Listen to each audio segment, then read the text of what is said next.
오늘 본문은 베드로의 설교가 있은 다음에 청중들의 반응을 읽었습니다. 본문은 14절서부터 읽었어야 됩니다. 네, 오늘 베드로 설교 부분도 우리가 다뤄보고자 합니다. 오순절 성령 강림이 강력하게 임했을 때 그들이 성령의 말하게 하심을 따라 말하기 시작했는데, 듣는 사람들이 여러 세계 각지에서 몰려온 사람들이 자기의 난곳 방언으로 그 120문도에 하는 말들을 알아들었어요. 그런데 다 알아들은 것은 아닙니다. 어떤 사람들은 조롱하는 사람들도 있었는데 술에 취했다. 그랬더니 이제 이게 여호와의 영이 임한 것임을 설명할 필요를 베드로가 느낀 거죠. 그래서 14절 이하의 말씀입니다. 베드로가 열한 사도와 같이 서서 소리를 높여 이르되, 유대인들과 예루살렘에 사는 모든 사람들아, 이 일을 너희로 알게 할 것이니 내 말에 귀를 기울이라. 때가 제 삼시니 너희 생각과 같이 이 사람들이 취한 것이 아니라. 제자들이 방언을 말하던 때가 시각이 이제 3시였습니다. 지금 시간으로는 아침 9시죠. 경건한 유대인들은 대개 4시, 오전 11시까지는 음식을 먹지 않았습니다. 베드로는 그 누가 이른 아침 시간까지 술에 취해 있겠느냐라고 반문하는 겁니다. 유대인이라면 어찌 그렇게밖에 생각하지 못하느냐, 이 책망의 논조가 들어가 있는 거죠. 세상에 흩어진 디아스포라이긴 해도 유대인이고 명절을 위해서 이렇게 지키러 온 사람이면 그 정도 알아야지 이게 술 먹고 하는 소리인지 아닌지 전혀 알아채지 못하는 사람들에게 요엘서에 나오는 말씀이 응한 것이다 라고 설명하고 있죠. 요엘 선지자의 우리가 잘 아는, 지금 우리 120문도 사이에서 일어난 것은 술에 취해서 저마다 막 주정하듯이 떠드는 게 아니라 이게 성령의 역사다. 마지막 날에 내가 나의 영으로 모든 내게 부어 주리라. 너희 자녀들이 장래일을 말할 것이며 너희 늙은이는 꿈을 꾸며 너희 젊은이는 이상을 볼 것이며 그때에 내가 또 내 영을 남종과 여종에게 부어줄 것이며, 이렇게 말을 하고 난 다음에 그 다음에 요엘 선지자가 이제 31절 32절 여호와의 크고 두려운 날이 이르기 전에 해가 어두워지고 달이 핏빛같이 변하는 말세의 징조죠. 바로 그럴 때 누구든지 여호와의 이름을 부르는 자는 구원을 얻게 될 것인데, 이는 나 여호와의 말대로 시온산과 예루살렘에서 피할 자가 있을 것이며 남은 자 중에 나 여호와의 부름을 받을 자가 있을 것임이니라. 오늘 우리에게 구원을 베푸시는 여호와 하나님의 이름을 부르며 나오시기를 소망하신 분들 아멘 하십시다. 여러분의 그 사모하는 심령 가운데 하나님의 영이 부어질 줄로 믿습니다. 베드로는 이게 말씀이 응한 사건인데 이걸 왜 이상하게 여기느냐? 이미 여러분들도 잘 아는 요엘 선지자의 말씀이 응한 것이 아니냐, 요엘서에 예언된 딱 그 사건이 지금 우리 가운데 임하셨다라는 것입니다. 지금 베드로는 성령의 권능에 사로잡혀 있어요. 신앙의 시동이 걸렸습니다. 어제의 베드로가 아닙니다. 이전까지는 두렵고 겁쟁이였고 뭐 이런 사람이었는데 지금은 온전히 성령의 권능에 사로잡힌 그런 사람이 되어 있어요. 베드로가 설교합니다. 22절에 이스라엘 사람들아 이 말을 들으라. 예전에 선지자들을 하나님께서 이 백성 가운데 보내시면서 수도 없이 하신 말씀입니다. 구약. 귀 있는 자는 들어라. 이스라엘 사람들아 이 말을 들어라. 들으라 이스라엘. 지금 베드로의 입을 통해서 다시 한번 선포되고 있는 거죠. 들으면 살고 못 들으면 죽는 겁니다. 구약의 역사를 보면 하나님은 모든 사람에게 모든 영을 부어주지 않았어요. 어떤 특정한 소수 사람에게 강권적으로 역사하시기 위해서 하나님이 그 영을 부어주신 사람은 소수였습니다. 예컨대 사사라든지 이런 사람들.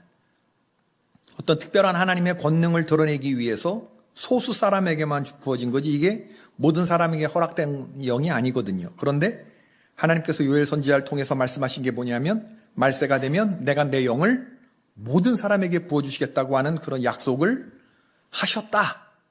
그 요엘의 약속이 지금 이루어졌다. 믿으시기를 축원합니다. 우리 가운데 일어나는 역사를 폄훼하는 사람이 있고 폄하하는 사람이 있습니다. 역사가 일어나도 이게 성경이 말하는 그 역사라는 거 우리끼리가 믿지 못해. 이게 신앙인의 불신앙이죠. 이게 신앙인의 불신앙이에요. 그런데 지금 베드로는 권능에 사로잡혀서 지금 그 성경의 역사가 우리 공동체에서 일어나고 있다라고 하는. 요회소의 역사가 개포 공동체에서 일어날 것을 믿으십니까? 우리 안에서 별 역사가 일어나도 성경의 역사라고 믿으십니까? 에이, 아닐 거야. 에이, 성경의 역사가 우리 공동체에서 일어나겠어? 여러분, 이 신앙인의 불신앙이에요. 그렇지 않습니다. 성경의 역사는 얼마든지 우리 교회 안에서 일어날 수 있다. 마지막 때에 부어주신다고 요엘 선지자가 얘기했고, 사도행전 2장에 베드로도 얘기하고, 바울 서신에서 지금 바울도 얘기하는 예언과 환상과 꿈을 우리 개포 공동체 모든 사람들이 다 보게 될 것이다. 그 영은 남종과 여종에게도 임합니다. 그때가 되면 하늘의 기사와 땅의 징조가 나타날 것인데 해가 변하고 달이 변하여 심판의 때가 가까이 왔음을 알게 될 것입니다. 그러므로 때가 이르렀고 말세라고 생각이 되면 주저하지 말고 여호와 이름을 부르시기를 축원합니다. 여호와 하나님의 이름을 부르는 사람들은 구원을 얻게 될 것입니다. 전 여러분들이 마지막 때를 알아보는 이 영안이 떠지시기를 축원합니다. 그리고 하나님으로부터 충만한 영을 공급받는 무리에 있는 그런 속한 그러한 사람들이 되기를 바라요. 여호와 이름을 부른다는 건 눈에 보이지 않는 하나님을 알아차렸다라는 말입니다.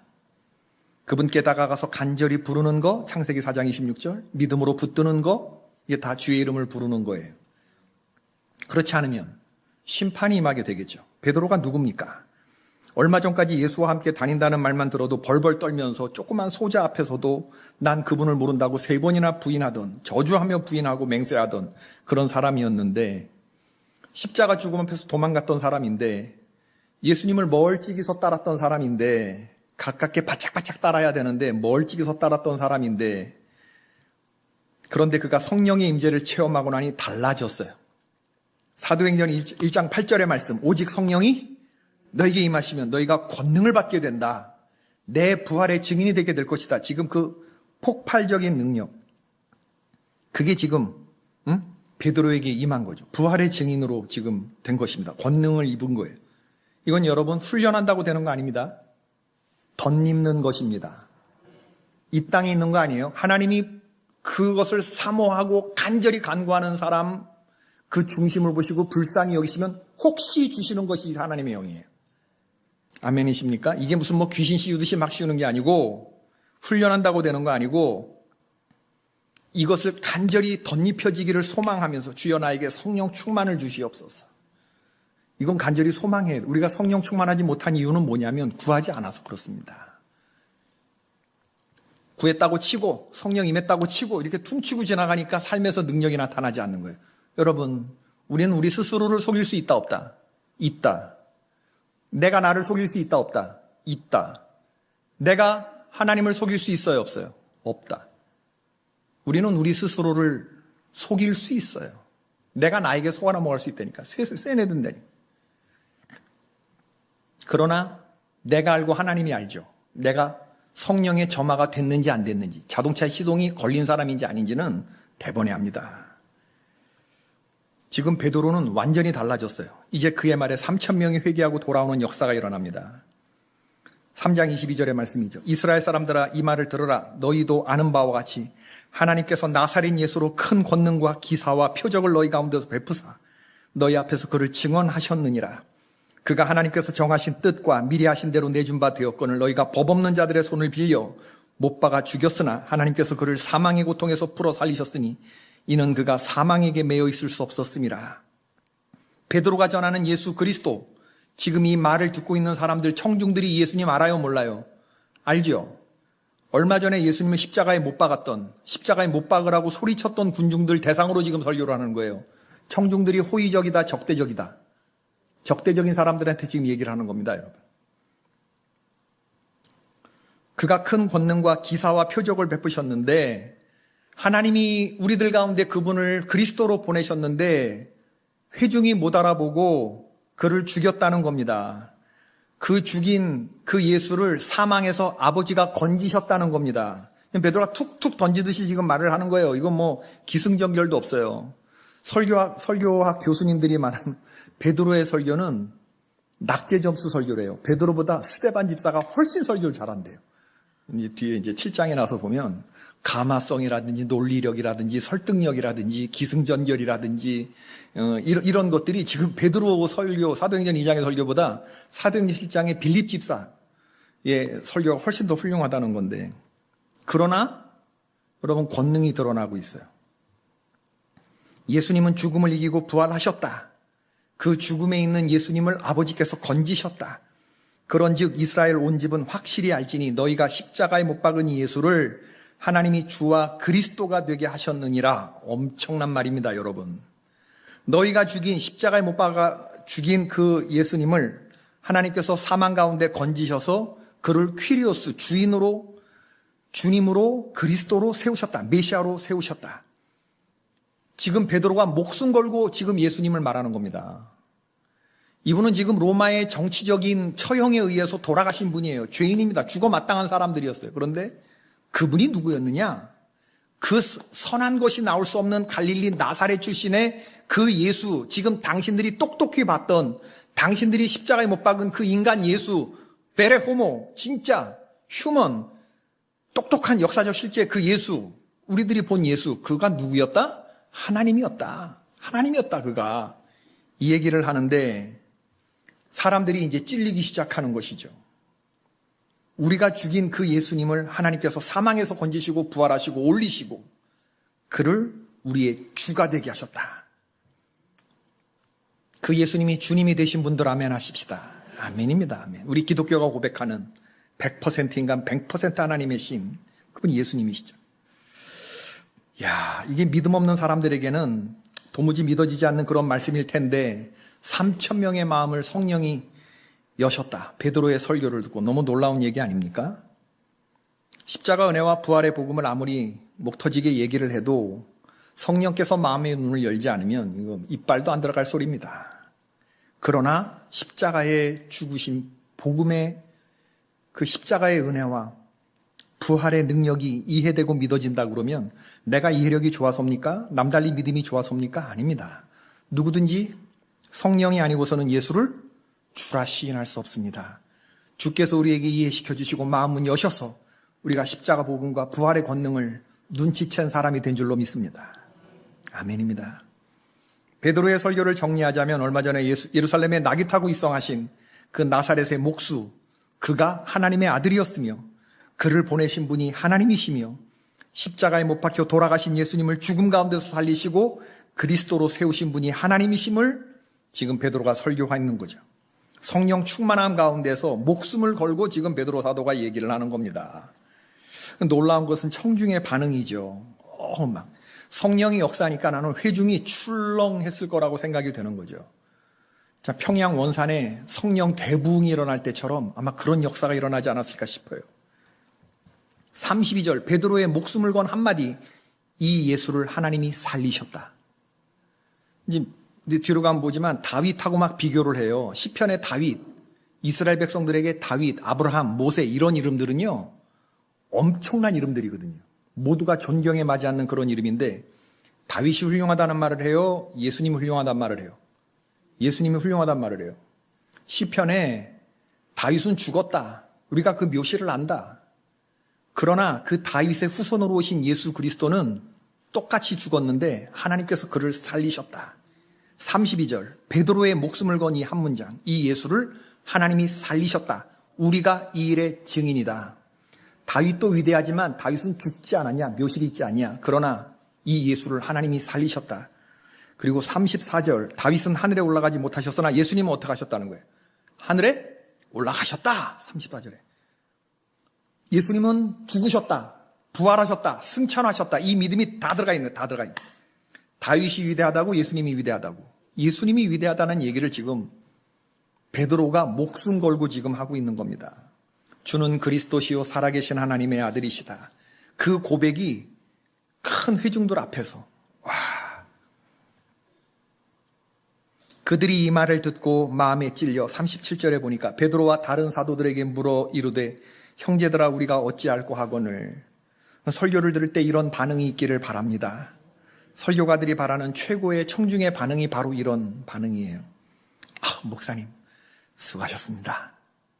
주일날 이렇게 설교 병살타가 아닌 날 나름 오늘 잘 전달됐고 고개 끄덕이는 사람 많았고 조는 사람 하나도 없었고 이럴 때 조금 마음이 좋습니다. 내가 얘기했잖아요. 설교가 안 먹힐 땐 어떻게 해요? 고생하셨어요. 이러고 썰물처럼 빠져나갑니다. 성도들이. 고생하셨어요. 안쓰러웠다 그러고 이제 살아나가는데 진짜 소리도 없이. 그러나 설교가 먹힌 날은요, 성도들이 자리를 떠나질 않아요. 특히 터치가 된 사람들은 자리에서 웁니다. 그리고 성도들이 교회 나가는 것이 안타까워서 서로끼리 만나서 제잘 그런 소리가 있어요. 여러분 가만히 주의 있게 한번 보세요. 목사님이 설교 홈런 치신 날, 은혜된 날은요, 성도들이 제잘 기쁨이 막 넘쳐요. 이거 성령의 증거인데. 그럼 수고하셨어요. 이러고 쓱 빠져나가는 건 그날은 진짜 죽고 싶습니다. 그날은 진짜. 그러면 이제 집에 갈 때까지 이제 집사람한테 오늘 그게 뭐냐고 내가 알아봤다고 바쁜데 여기저기 쓸데없는 데 쫓아다니면서 그러면서 내가 알아봤다 이러면 나도 죽고 싶고 막 전봇대 갖다 받고 싶고 그래요. 목사님 오늘 불이 뜨겁게 없디다 뭐 이렇게 말하는 분들도 제가 만나봐요. 그러나 진짜 최고의 청중의 반응은 뭐냐면 바로 이런 반응. 형제들아 우리가 어찌 알고. 권능에 그냥 사로잡혀서 두려워지는 거죠. 말씀 앞에. 내가 지금까지 의인으로 살아왔다고 생각됐는데, 내가 정말 정의로운 사람이라고 생각됐는데, 내가 뿌리서부터 내가 새빨간 죄인이었구나. 내가 지금 도대체 무슨 짓을 한 거야. 내가 지금 하나님의 아들을 십자가에 못 박았다는 거야. 이게 깨달아지는 그런 순간. 말씀 앞에 깨지는 순간인 거죠. 말씀이 정통으로 부딪히는 순간, 이런 경험이죠. 여기에 대해서 베드로 사도가 말해요. 베드로가 이르되 너희가 회개하여 각각 예수 그리스도의 이름으로 세례를 받고 죄 사함을 받으라. 그리하면 성령의 선물을 받게 될 것이다. 정말 그런 일들이 일어났어요. 베드로의 말대로 회개하고 세례받고 죄 사함 받고 성령을 선물로 받은 이들이 그날에만 3,000명이 되었다고 하는 놀라운 이야기죠. 놀라운 이야기가 일어나는. 여러분 우리가 신앙생활의 길에서 기억해야 될 사실이 있는데, 하나님의 말씀이 우리의 삶으로 익혀지기를 주의 이름으로 축원합니다. 무덤덤하게 하나님의 말씀이 읽혀지면 안 돼요. 요엘 선지자의 말씀과 다윗의 말씀과 예수님의 말씀과 지금 나의 상황이 한 줄로 깨어지는, 하나님의 나를 향한 사랑과 섭리가 깨달아지는 바로 그럴 때 우리의 신앙생활이 생활신앙이 되는 거죠. 신앙생활은 곧 생활신앙으로 이어져야 된다. 청중들은 예수님을 자기 스스로와 상관없는 사람이라고 생각했죠. 선한 것이 나올 수 없는 시골 나사렛 출신 사람이라고 생각했죠. 고작해야 예수님 조금 카리스마 있고 조금 독특한 사람 정도로 알았죠. 그러나 끝내 성령의 도우심으로 그분이 자기를 구원할 메시아인 것이 그날 베드로의 설교를 듣고 성령을 모든 사람에게 부어주시리라는 하나님이 그 회중을 불쌍히 여기시는, 성령이 한번 그 플로어를 확 쓸고 지나가는 바로 그때 모든 사람들에게 동일한 성령의 역사가 나타난 거죠. 예수를 십자가에 못 박으라고 소리치는 군중이 되었던 그들이 이젠 달라요. 이젠 그 메시아를 자기들의 손으로 죽였다는 사실을 깨닫고, 형제들아 우리가 어찌 알고. 베드로에게 이거 어떡하지? 너무 늦은 거 아니야? 어떻게 해야 되지? 베드로가 얘기하잖아요. 회개하고 세례받고 죄사함 받고 성령 선물. 지금 때가 늦었다는 거예요? 아직 기회가 있다는 거예요? 기회 있다. 할렐루야. 오늘 말씀의 핵심이 바로 그겁니다. 하나님의 말씀이 선포될 때 가슴 치는 회개가 내게 있는가? 살피자. 말씀 앞에서 두려워 떠는 여호와 경외가 있냐라고 하는 것이죠. 하나님 말씀 앞에서 내가 지금까지 걸어왔던 내가 주인된 삶에서 돌이켜 이제는 예수의 길을 따르기로 인생을 거는 그런 결단이 있느냐는 것. 하나님이 우리를 죽음 가운데서 구원하셨습니다. 그래서 우리들이 산 사람이 되었습니다. 그걸 깨달았다면 우리는 회개해야 돼요. 죽은 사람이 회개할 수 있어요? 없어요? 시체가 회개할 수 있어요? 없어요? 없잖아요. 하나님이 우리를 살려주셨어. 죄와 사망으로 죽을 수밖에 없는 우리를 살려주셨어. 살아났으면 그 하나님이 감사하면 뭐 해야 돼? 그게 인간이라면, 그게 은혜를 아는 사람이라면 회개해야 되겠죠. 죽을 수밖에 없는 나를 하나님이 살리셨으니 회개하는. 그 다음에 이제 나는 죽고 그리스도로 살겠다라고 다짐이 된다면 그 다음에 뭐 해야 돼요? 세례 받아야 되는 겁니다. 세례는 온 천하의 나의 믿음을 공개하는 것이죠. 결혼식과 똑같은 것입니다. 예식이죠. 예식. 결혼식이 중요합니까? 결혼하는 사람들의 언약이 중요합니까? 어려운 거 묻는 거 아닙니다. 결혼식이 중요해요? 결혼식에 임하는 신랑 신부의 애티튜드가 중요합니까? 애티튜드 중요하죠. 자세가 중요하죠. 언약이 중요합니다. 결혼은 사랑이 이끌어갑니까? 언약이 이끌어갑니까? 우리 또 알긴 잘 알아. 언약이 이끌어가는 게 결혼이죠. 결혼식에 아무리 연예인 나와서 축가 부르고 막 이렇게 하고 막 뻑적지근하게 호텔에서 비싼 돈 내고 막 그렇게 해도 그거 중요한 거 아니에요. 세레머니 그거 한 번 하는 거예요. 진짜 중요한 건 그 다음에 살아가는 그 삶이 중요한 건데, 결혼식은 그냥 세례식은 십자가의 우편에 있던 회개했던 낙원에 가게 된 그 강도가 세례 받았어요? 안 받았어요? 안 받았어요. 안 받았어도 예수님과 함께 낙원에 가 있는 거예요. 진짜 중요한 건 뭐냐면 온 세상에 내 남편과 아내를 공개하는 거죠. 내가 이 사람을 내 남편과 아내로 하겠다. 결혼식 할 때. 혼인 서약입니다. 기쁠 때나 슬플 때나 건강할 때나 병들었을 때나 부유할 때나 가난할 때나 이 사람을 나의 남편, 아내로 아끼고 사랑하고 존중하며 죽음이 우리를 나눌 때까지 이 고백. 죽음이 우리를 나눌 때까지 살겠다고 하나님과 지금 여러 증인들 앞에서 내가 엄숙히 서약한다. 이게 결혼식의 핵심입니다. 오늘날 주례 없는 결혼을 하고 애들 하는 거 신랑 신부들 보면 이 신성한 맛이 빠져 있어요. 서약법. 난 너를 처음 볼 때 뭐 놀랬고 가슴이 뛰었고 이따운 소리만 하지. 내 앞으로 너한테 떡볶이 좋아하는 거 많이 이런 그냥 아주 작은 그런 얘기만 하지 언약이 빠져 있어. 언약이. 너와 내가 눈이 맞아서 사는 것이 아니라 하나님이 내게 주신 사람으로 알고 아담 자고 있었을 때 그의 갈비뼈를 빼서 하와를 데리고 왔잖아요. 그게 그 언약이 이끌어가는 것. 세례를 받았으면 이제는 서약대로 사는 것입니다. 신랑이 남기고 간 그 사랑의 편지를 가슴에 보관하고 읽고 또 읽고 비록 헤어졌으나 비록 헤어질 때까지 읽는 거. 우리를 향한 신랑 되신 예수 그리스도의 연서가 뭐예요? 그게 성경 아닙니까? 신랑 되신 예수님이 나를 어떻게 사랑했는지, 지금도 그 신랑 되신 예수님이 보이지 않는 곳에서 신부된 나를 어떻게 거룩하게 이끌어 가시는지, 이 육신 장막을 벗을 때가 되었을 때 우리를 어떻게 영광스럽게 후대해 주시는지, 그리고 나를 어떻게 영접해 주시는지, 그리고 그 장막에 하나님과 나 딱 둘만 들어가는 하늘로부터 내려오는 하나님의 장막에 거기서 내가 흘리신 눈물을 닦아주신다고 하는, 믿어지시면 아멘 하십시다. 나의 모든 눈물의 의미를 아시는 그 신랑 되신 예수님이 나를, 그게 우리가 기다려지는 건데, 그래서 새해에는 하나님의 말씀을 좀 더 가까이 하시는 그런 여러분들 되시기를 바랍니다. 기록된 성경 말씀 매일매일 읽으시고 공예배마다 선포되는 하나님의 말씀에 좀 사모함으로 받으시기를 축원합니다. 하나님을 가까이 하라. 그가 너희를 가까이 하시리라. 요즘에 핸드폰으로 문자를 보내는 그런 시대래요. 애들이 편지를 잘 안 써요. 라떼만 해도 편지 썼습니다. 저보다 연식이 조금 많으신 세시봉 세대들이 있어요. 이제 지금 60 넘으신 분들, 60 한 5세, 70세 이러신 분들 정말 절절한 편지를 주고 받으셨죠.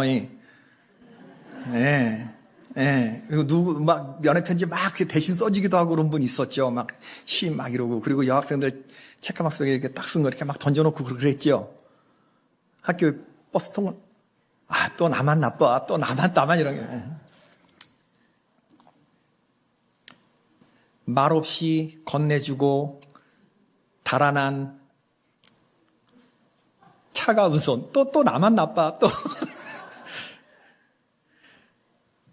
그 찰나처럼 닿은 그 소년과 소녀의 그 차가운 손의 감촉, 그게 평생 가는 거잖아. 말없이 건네주고 달아난 그 차가운 손의 그 감촉이 그 절절하죠. 옛날에 군에 입대한 아들에게서 편지가 왔대요. 자전거 타고 집배원이 아들에게서 온 편지를 전달합니다. 그때 엄마는 우물가에서 빨래를 하고 있었죠. 아무개 엄마, 군대 간 아들에서 편지 왔슈. 그럼 엄마가 예, 편지 거기다 놓으세요. 내가 이따 갈게. 그러는 엄마가 있어요, 없어요? 빨래하다 말고 기차표 고무장갑 벗고 얼른 편지를 받아들고 그 자리에 기차표 고무장갑 그 빨간 거 있었어요. 그 자리에서 뜯고 편지를 손에 쥔 순간부터 엄마는 벌써 울 준비를 하고 있죠. 받는 사람 이름과 주소를 쓴 삐뚤빼뚤한 아들의 글씨만 보아도 눈물이 터질 지경이죠. 엄마는 중얼중얼거리면서 편지만 맞아가지고 후죽후죽 하면서 그때까지 읽습니다. 읽고 또 읽고 눈물을 훔치고 읽고. 그리고 이제 집에 와서 시어머니한테 손주에게서 편지가 왔다고, 아들에게서 편지가 왔다고 말하면 시어머니가 누구한테서 편지가 왔다고? 뭐라고 썼는지 한번 읽어봐라 했는데 이 아들이 엄마의 할머니의 안부를 묻지 않아. 그러니까 써있지도 않은 걸 읽어줘. 또 막 자기가 작사를 해갖고 막 또 읽어주고. 나의 사랑하는 책 비록 헤어졌으나 어머니의 무릎 위에 앉아서, 그 다음에 이제 나도 시시때때로 성경 말씀 읽으며 주의 뜻을 따라 살려 합니다. 그 절절한 아들의 편지도 읽고 또 읽고, 비록 헤어졌는데 또 읽고 또 읽고. 그런데 우리가 성경을 이런 감격을 가지고 읽어야 될 것이 아니냐라고 하는 그런 얘기입니다. 하나님의 말씀이 신앙과 동떨어져, 내 생활과 동떨어져서 읽혀지는 그런 책이 아니라 진짜 삶으로 부딪혀서 어떡하지? 이런 말씀 앞에서 내가 이렇게 사는데 이거 내 이러다가 지옥 갈 죄인이고라고 깨닫는 거. 그런 마음들. 오늘날 성도들은 후탁 성도래요. 후탁 성도. 나 오늘 들었어. 후탁 성도. 이거래, 이거. 이게 일주일 동안 성경책 읽다가 먼지가 이렇게 쌓여있어. 그리고 후탁 성도래, 후탁 성도. 예. 말씀을 맺겠습니다. 세례받고 성령 받으니 3,000명이 얼마나 기뻤을까? 이 3,000명이 어떻게 변화됐을까? 여러분, 이 사람들이 그냥 변화된 사람들이 아닙니다. 사도행전 2장 43절, 오늘 읽은 그 9절 다음으로 보면 사람마다 두려워하는데 사도들로 말미암아 기사와 표적이 많이 나타나니 믿는 사람이 다 함께 있어 모든 물건을 서로 통용하고 또 재산과 소유를 팔아 각 사람의 필요를 따라 나눠주며 날마다 마음을 같이하여 성전에 모이기를 힘쓰고 집에서 떡을 떼며 기쁨과 순전한 마음으로 음식을 먹고 하나님을 찬미하며 또 온 백성에게 칭송을 받으니 주께서 구원받는 사람을 날마다 더하게 하시니라. 이런 역사가 이 3,000명이 회개된 요 다음에 바로 이어지는 그런 역사. 매일매일 이런 역사가 날마다 더해지는 역사가 있었대요. 그러니 예루살렘 교회가 엘리스트 성도 3,000명 모이는 교회가 아니었겠냐. 이거 엄청난 대형 교회를 이루게 되었다. 성령이 역사하는 교회는 반드시 성장합니다, 여러분. 할렐루야. 우리 개포교회가 강남 동지방에서 명실상부 1위라고 믿어지시는 분들, 아멘. 이제 우리가 가는 게 길입니다, 여러분. 여러분, 우리 멋진 그런 교회 모습을 좀 보여줬으면 좋겠어요. 3,000명 이상 출석하는 예루살렘 교회. 오늘날로 치면 결산이 150억 이상은 넘었겠는데요. 아닌 게 아니라 예루살렘 교회는 히브리파, 헬라파 과부를 매일 돕는 매일의 구제 사역이 있었던 교회예요. 매일 엄청난 어려운 사람들, 고아와 가부들 구제 사역을 매일의 구제를 했던 그런 정도에 있었던 그런 어마어마한 대형 교회가 속회가 활발히 이루어지는 성전에 모이든지 집에서 모이든지 매일 천국 같은 그런 교회 생활, 천국 같은 가정 생활을 이루어냈다는 거예요. 그래서 사람들로부터 두려워하고 사람들로부터 칭송받는 그런 교회 공동체를 이루어냈다는 거죠. 성령이 이들 가운데서 역사하신 증거인 줄로 믿습니다. 할렐루야. 이제 우리가 하나님의 말씀을 들었다고 한다 그러면 하나님의 말씀대로 살아야 하는 것이죠. 지금 하나님의 말씀을 듣고 깨달았다고 하면 아직도 늦지 않았습니다. 천국문이 닫혀지지 않았습니다. 이제 하나님의 백성다운 삶을 살고 우리가 이 모습을 들여다보면서 말씀 앞에 경외함으로 나가면 되는 거예요. 예수님 아무든지 나를 따라오려거든 자기 십자가 지고 따라오라고 하니 자기 십자가 지고 따라오라는 건 네 관짝을 메고 나를 따라와라 하는 얘기거든요. 가슴치는 회개와 돌이킴이 있는 신앙생활, 결단과 헌신이 있는 신앙생활 했으면 좋겠고 감사와 감격이 넘치는 신앙생활 했으면 좋겠고 할렐루야. 그래서 주님 주시는 평화와 안식이 경험되는 그런 개포의 권속들 되시길 주의 이름으로 축원합니다. 난 우리 교회가 성령의 권능 안에서 성도들의 가슴을 치는 말씀 선포가 있고 그 말씀 앞에서 형제들아 우리가 어찌할꼬 그리고 변화되어 멋진 3,000명의 아름다운 교회를 이루어 나가는 그 초대교회 역사가 오늘 가능하다 불가능하다 가능하다 불가능하다 우리 교회다 아니면 남의 교회다 우리 교회다 우리 교회다. 할렐루야, 할렐루야. 우리 말씀 앞에서 이 찬양 부르고 우리 이제 뜨겁게 기도하실 텐데, 말씀 앞에서 좀 빠르게. 말씀 앞에서 경외함으로 주께 홀로 섭니다. 생명의 말씀 일곱 순종에 주를 예배합니다. 기록된 말씀 힘이 있어서 진리로 우리 거룩해 하며 거룩한 말씀 세세 영원히 복음이 되어 말씀하시네. 하나님 말씀에 두려워 떠는 자, 그 말씀에 생명을 거둔 자, 한 사람 찾으시는 주님의 약속을 믿어 하나님 말씀에 운명을 거는 자, 순종하여 주 따라가는 자, 영원한 하나님 나라 이뤄갈 주의 교회여 일어나. 주 말씀은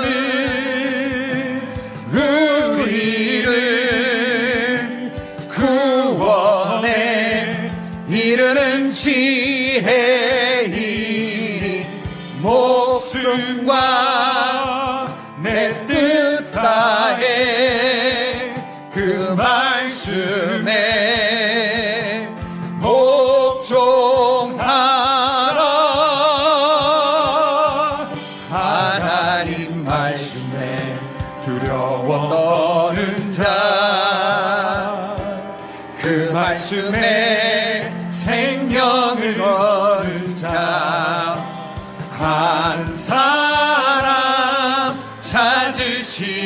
찾으시는 주님의 약속을 아멘 믿어 하나님 말씀에 운명을 거는 자, 순종하며 주 따라가는 자, 영원한 하나님 나라 이뤄갈 주의 경로요. 주 말씀은 다시 한번 우리를 구원에 이르는 지혜이니 주 말씀은 우리를 구원에 이르는 지혜이니 목숨과 내 뜻 다해 그 말씀에 복종하라.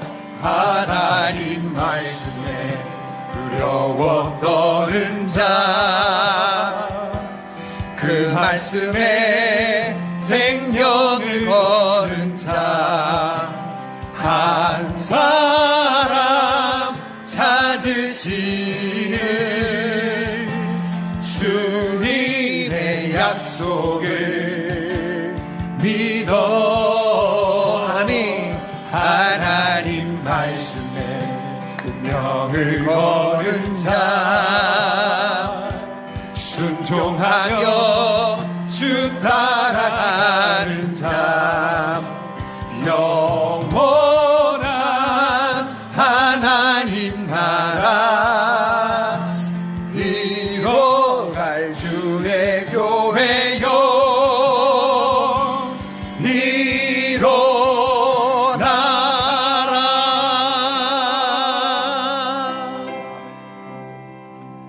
이제 300년 전의 노래를 불러봅시다.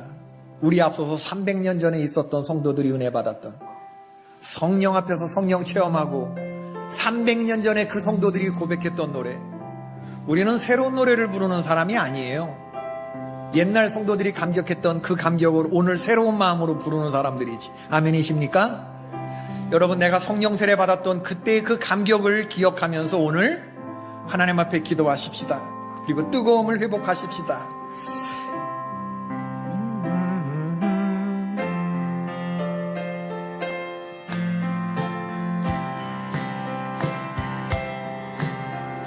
좀 빠르게. 이 기쁜 소식을 온 세상 전하세. 큰 환난 고통을 당하는 자에게 주 믿는 성도들 아멘. 다 전할 소식을 성령이 오셨네. 성령이 오셨네. 성령이 오셨네. 내 주님 보내신 성령이 오셨네. 이 기쁜 소식을 온 세상 전하세. 성령이 오셨네. 만왕의 왕께서 저 사로잡힌 자 다 구원하시고 잠자유 주셨네. 승리의 노래가 온 성에 들리니 성령이 오셨네. 성령이 오셨네. 성령이 오셨네. 내 주님 보내신 성령이 오셨네. 이 기쁜 소식을 온 세상 전하세. 성령이 오셨네. 한없는 사랑과 그 크신 은혜를 늘 의심하면서 안 믿는 자에게 내 작은 입으로 곧 증언하리니 성령이 오셨네. 성령이 오셨네. 성령이 오셨네. 내 주님 보내신 성령이 오셨네. 이 기쁜 소식을 온 세상 전하세. 성령이 만왕의 왕께서 만왕의 왕께서 저 사로잡힌 자 다 구원하시고 잠자유 주셨네. 말세에 내가 내 영을 부어주리니 너희 자녀들과 젊은이들과 노인들이 꿈과 환상과 비전을 보게 되리라. 아멘. 성령이 오셨네. 성령이 오셨네. 내 주에 보내신 성령이 오셨네. 이 기쁜 소식을 온 세상 전하세. 성령이 오셨네. 한없는 사랑과 그 크신 은혜를 늘 의심하면서 안 믿는 자에게 내 작은 입으로 곧 증언하리니 성령이 오셨네. 아멘. 성령이 오셨네. 성령이 오셨네. 내 주님 보내신 성령이 오셨네. 이 기쁜 소식을 온 세상 전하세. 성령이 오셨네. 아멘. 하나님께 감사와 영광의 박수를 올려드리시고, 여러분, 베드로 같은 사람, 그리고 형제들아 우리가 어찌할꼬 성령의 그 깨달음 속에서 우리의 죄를 조명하시는 그 말씀 앞에서 여호와 두려움의 몸을 떨었던 바로 이 초대교회 성도들처럼 그 신앙을 뜨겁게 회복하는 시간 되시기를 축원합니다. 2026년을 기대합니다. 우리 개포교회는 광야의 시간을 지났습니다. 40년 지났습니다. 가나안에 입성했습니다. 하나님의 약속하신 땅을 이제 그 1년차 살아가야 되는 줄로 믿습니다. 창립 41주년. 이스라엘 백성들은 거기서 실패했어요. 그러나 저와 여러분들은 이곳 강남, 우리 대한민국 수도 서울에서 여호와 하나님의 기뻐하시는 소금과 빛의 사명, 향기가 되고 그리스도의 좋은 소식이 되는 그러한 삶을 살아내십시다. 우리 힘으로 안 됩니다. 주님, 성령의 권능을 부어주시고 내 신앙에 시동을 걸어 주시옵소서. 바로 이러한 모습으로 변화되게 하여 주시옵소서. 내 심령이 새로워지고 가정이 새로워지고 나의 속회가 새로워지게 하여 주시옵소서. 교회가 새로워지게 하여 주시옵소서. 나와 공동체가 하나가 되어 하나님을 기쁘시게 하는 믿음의 공동체가 되게 해달라고 우리 주님 이름 한번 부르고 우리 20분까지 통성으로 우리 하나님 앞에 한 명도 일어나지 말고 우리 간절하게 이 시간 기도하겠습니다. 기도합시다. 주여,